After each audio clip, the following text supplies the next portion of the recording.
bacteria for a reason, a strain resisting nearly all antibiotics. This bacteria was once considered exotic, but as Fox 5's Jessica Formosa shows us, the U.S. is now seeing a surge in cases.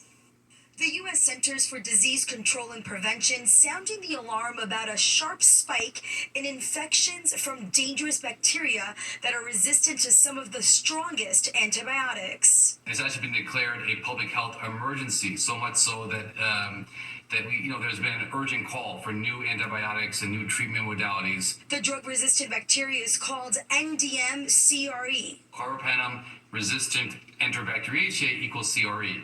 In layman's terms, these are a family of, or a group, actually an order if you want to be exact, of bacteria that are extremely resistant to some of the most broadest, some of the most strongest antibiotics that we have. According to the CDC, in 2022, there were approximately 12,700 infections and 1,100 deaths in the U.S. due to the so-called nightmare bacteria. It can be causing a urine infection, a bloodstream infection, pneumonia. There's actually a whole host of infections these bacteria can cause.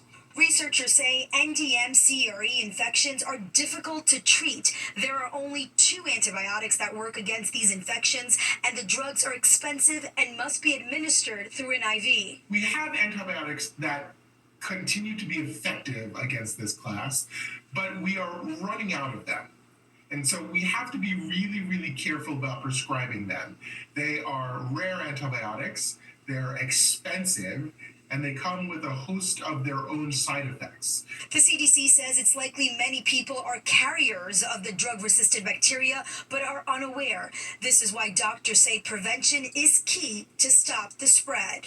By being very, very cautious and deliberate about how we use antibiotics, and by being very, very careful with our sanitization and our hygienic techniques, particularly in healthcare settings. I'm Jessica Formoso, Fox 5 News. We're walking here. Steps are for stepping, not sitting. Move it, bucko. These trains don't move without you. So make sure you pay that fare and keep it real. Stop subway surfing. Ride safe, keep it cute, and keep it moving. Soon you'll be hearing Cardi B making subway announcements for the MTA, the agency posting a video on social media with a Bronx native voicing PSAs. One recording tells passengers to stop subway surfing. Others remind riders that paying their fees keeps the trains moving. It may be hot outside, but it looks a lot like Christmas in the Bronx. Tim Burton's The Nightmare Before Christmas light trail is coming back to the New York Botanical Garden. It's inspired by the timeless 1993 classic film, and this year features brand new scenes, music, video projections. The outdoor event opens tomorrow and it runs through November 30th.